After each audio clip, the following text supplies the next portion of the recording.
Sa area namin, yes. For, though, in the place ma'am, ang dami talaga. From the city proper, a lot of agencies came here introducing ways of on how to start with small business, but and they even conduct seminars to parents, to the community, for them to start small businesses, but these are not being sustained due to lack of funds. Parang hindi na ma-maintain yun. And another reason is the materials that are to be used. Like for example, ang daming napunta na dito on how to make malunggay noodles noodles from malunggay, candies from santol, mga ganon. But they only do it during the start. But as days goes on, nag-i-stop din yun because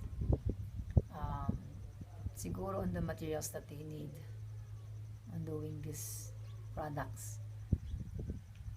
Pandami. What is only being continued at the present is the coffee processing.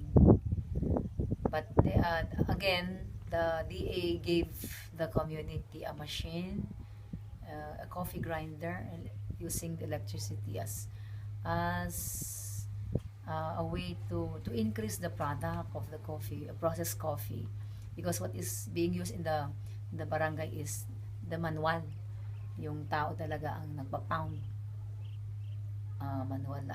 manual grinding, pounding of coffee, kaya konti lang. So with that offer by the DA na sana dumami yung coffee na mapuproduce, a ground coffee to be sold in the market, it was not again sustained, with a lot of reasons.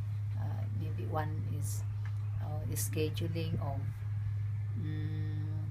the people who would maintain or would stay in the machine shop where the processing machine is, on how to also a problem arise on how would they collect and share coffee to be processed, and other factors.